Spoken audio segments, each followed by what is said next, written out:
Welcome, beautiful Paris Saint-Germain family. In today's video, we'll be taking a look at the upcoming game between Paris Saint-Germain and Dunkirk. Like, looking at the lineup, if we're faced before.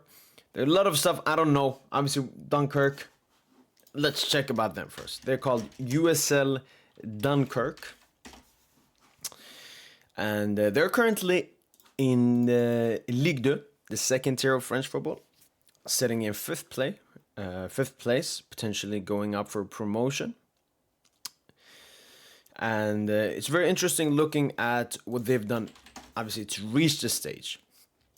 Reaching the Coupe De France semi-final is a huge achievement for them. I don't know, maybe the biggest in their history, probably. So, let's take a look at the knockout here. Where is Dunkirk? There we go.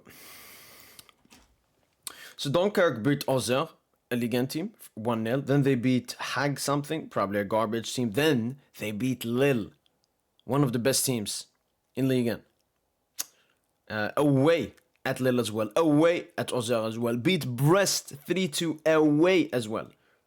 So they've knocked out 3 Ligue 1 teams to reach the stage that they're in at the moment. Paris Saint-Germain, for example, we've had it easier. Obviously, we had Arsenal, very tough game. Then we had Espali, Le Mans, and Stade Brichon.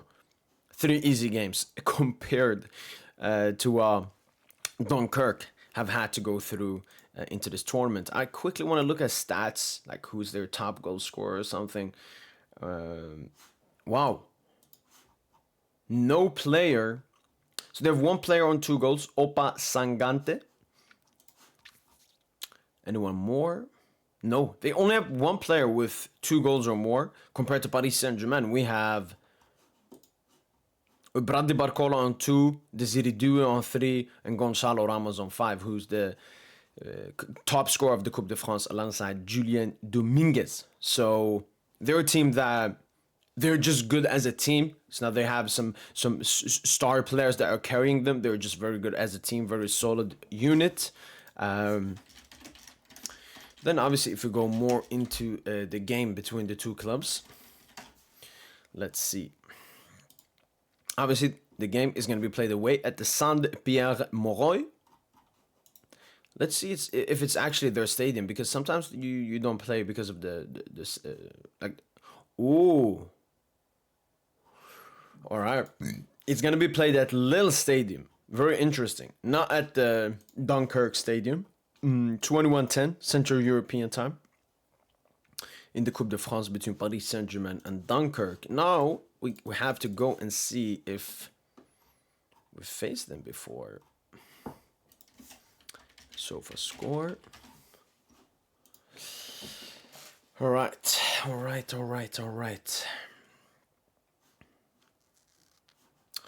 Yeah, full screen view. All right, let's take a look. Yeah, they don't have any like predicted lineups or something. Wow. We've never faced in our history.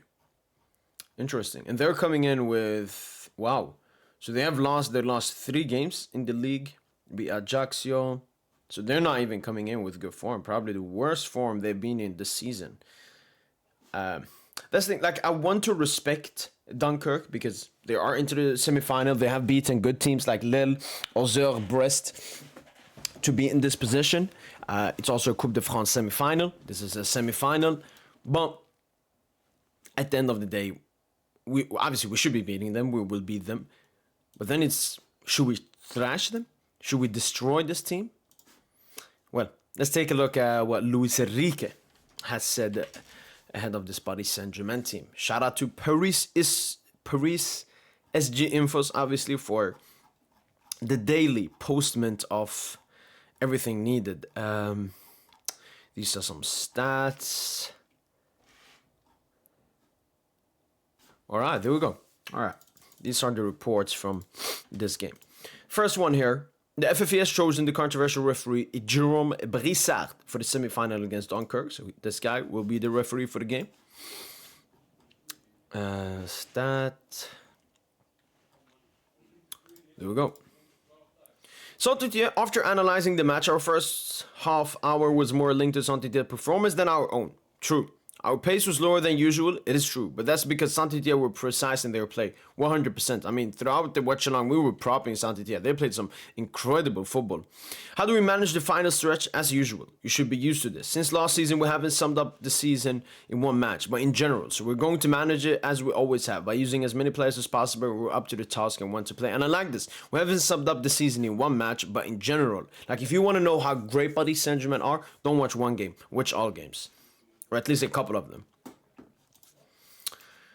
We analyzed Dunkirk. They're a very complicated team. I'm not surprised they've still qualified. I hope they won't be as precise tomorrow and that we can win. So we're talking here that Dunkirk do not create that many chances, but they're very clinical whenever they create any chances.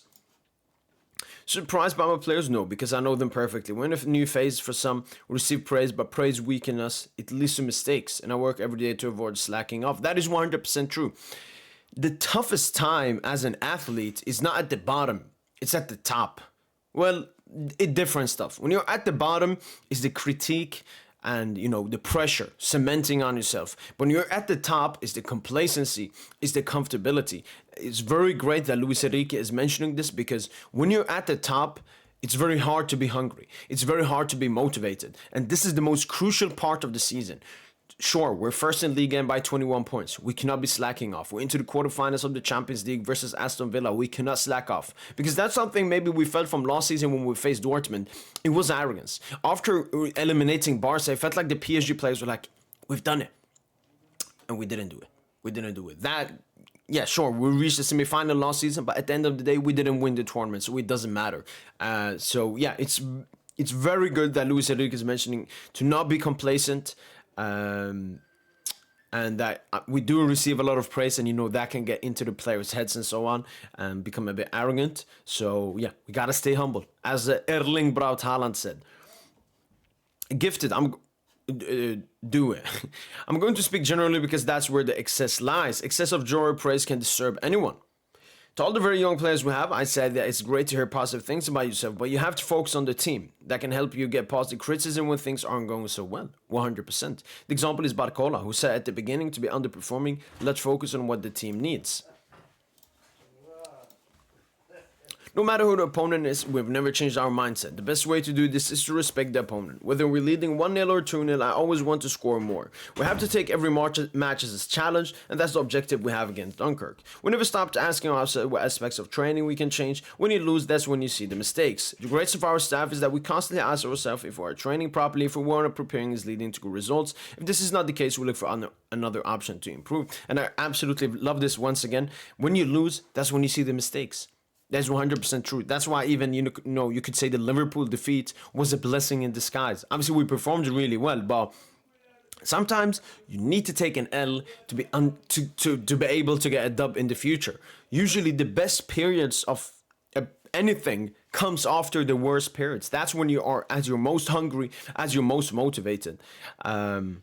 Once again, absolutely love it from Luis Enrique. And it feels so great, once again, just vibing with the Luis Enrique press conference than before. But Carlos started the season with a spectacular run. And from then on, he's one of the players who's best understood that when there is a teammate better placed than him, you have to make an assist. Between his assist and goals, Barcola being involved in 33 goals this season. An assist shows the generosity of the attackers, especially Bradley Barcola. We're always looking for the player best position in the front of the goal. The players are scoring more goals. We're one of the best teams in Europe. It validates the importance of players who can give better balls to their teammates. And that's 100% true. I mean, we always talk about the Paris Saint-Germain team being filled with playmake first, score second. Even Ousmane Dembélé, our top scorer this season, he's a pass first, score second. If I compare this, for example, to the Real Madrid attack, it's the complete opposite. Everyone is a score first, playmake second. Mbappe, score first, playmake second. Vinny, score first, playmake second. Rodrigo, Bellingham, score first, playmake second. A PSG, Kvara, do it. Maybe Due wants to take a shot before looking at his teammates, but I'm fine with that. I'm fine with that. Especially when it comes to the big moments. If he has a big chance, I don't know, in a big important Champions League game, maybe he looks for the pass first. And absolutely loves the selflessness, and he's using Bradley Barcola as that example. He's been involved in 33 goals this season. 33 goals this season. I know when I watched Bradley Barcola last season, he had more fire. He could beat his man way better. But this season, it's about the impactness. This season, Bradley Barcola's job is to be somewhat of a Premier League winger, where majority of your impact on the pitch, it's not your dribbles, it's not your ball carry. He's still having great ball carrying numbers. It's more about the impact in front of goal. And 33 goal involvements in his third footballing season is absolutely insane. Talking about his generosity as well. Absolutely love it. We make our lineups with the staff and then we develop them privately, but I also like to get feedback from the players. I try to find out who needs more or less playing time. The best way to live for a coach is to live with young players. I like to talk about them, to interact with them, even if I'm the one who decides each time, because the players sometimes deceive you because they all want to play. All right. Without a doubt, Mbaye could play. There's been so obvious progress in the year he has been training with us. I see a very mature young man, even though he's still young. What I like about him is his attitude. When he returns to the under-19s, his defensive attitude is excellent. It's a gamble for the club and the staff, but we have to move forward little by little. He's a player that the club and we have chosen. We have to help him develop in the very near future, 100%. And I see the end of the season, especially in the league, or just in the league, as great opportunities for Ibrahim Mbaye to play. I remember last season, Luis Enrique used, when we were comfortable at the top of Ligue, he used those games to start preparing for next season. Because that's what we can start doing. Obviously, we want to go unbeaten. That's the only main objective left, obviously, after beating Angers on the weekend and mathematically confirming us as title winners. After that, it's more about preparation for next season. Giving, Kangili maybe opportunities to see if we want to keep him. Maybe Gonzalo, maybe Fabian Ruiz. And then it's also youngsters like Ibrahim Mbaye. Maybe we see Zag here and there as well. Mayulu as well. Love it from Lucho. Understand that the difference in points we took on the second could lead to questions, but Lille, Brest and Monaco have shown in the Champions League what the trust level of Ligue 1 is. A French club can win the Champions League. We mustn't forget that with such a lead is because we're breaking records. 100%. 100%. A lot of people do want to question the quality of Ligue 1 just because we're absolutely owning it, but we're just that good. I remember City, let me actually check this up. It was one season, obviously City were competing against City were competing against Liverpool pretty much every league title, but there was one season where Liverpool slacked off. Was it 2021? 1920? Okay, this season Liverpool won it by 20 points. Oh wow, United came second that season. Maybe it was that season? Yeah. But they won it by 20 points, but it's just Ligue 1. It's so easy for these people who have agendas already against it to just, try to downplay what Paris Saint-Germain are doing. I understand that the difference in points we took on the second could lead to questions. Alright, that was it. Alright, lastly but not least, we obviously have to build the lineup. Interesting. Once again, it's going to be a little bit difficult when it comes to building this lineup. What exactly does Lucho want to do? But we'll be building this lineup as we've always done. Obviously, Donnarumma should be in goal. Let's remove everyone. That should make it easier. Okay, Vitinha will start. He came on as a sub in the last game. He will definitely start. Now I have to find the superstar, Ousmane Dembele. Both him and Vitinha came on as substitutes. Nuno Mendes also came on as a substitute. Obviously, these are starters that were rested from the start. Kimpembe and Mbaye came on. I don't see any of them two starting this game. For the defense, I think Marquinhos will come back. I think obviously Ashraf Hakimi will start this game. He was also one of the starters that were rested. All right, we got that figured out. Fabian played a very intensive game. Could see Fabian rested. And could see, because Warren was also subbed out. Didn't have a good game. But I could see Warren start. And this time he would start as the box-to-box, Vitinha as the 6. I think that also made Warren's performance slightly worse because he's not that good as a 6. Alright, so we got left centre-back and attack left. Kvara obviously was subbed out. I see him starting. I think Due had an exceptional game. Played the entire 90. Plus, had that small thingy. So I see Barcola starting. Yeah, probably Dembuz. Like this. Yeah, and Barcola and Let me do that. Barcola and Dembele can interchange, obviously. And then left centre back. Let's go with Beraldo. Let's give Pacho some rest. He had a really good game.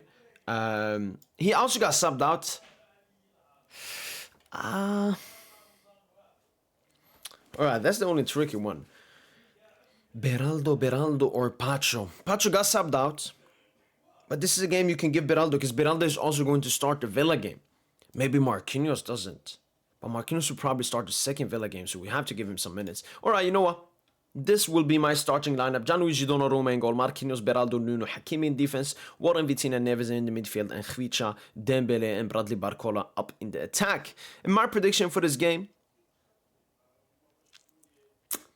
4-1. Let's get that 4-1 victory over Dunkirk in the Coupe De France semi-final and advance into the final of the Coupe De France. To end this video, let's just double check the date. I know it's like 1 week before the Champions League final. This Coupe de France final is going to be played 24th. 24th of May, the Coupe de France final is going to be played. I think the Champions League final is like the 1st or something. Champions League. I think the Champions League final is potentially the 1st. 31st. So yeah, exactly 1 week ahead of the Champions League final. And hopefully we make both finals. And the Coupe de France final will be a great, experience.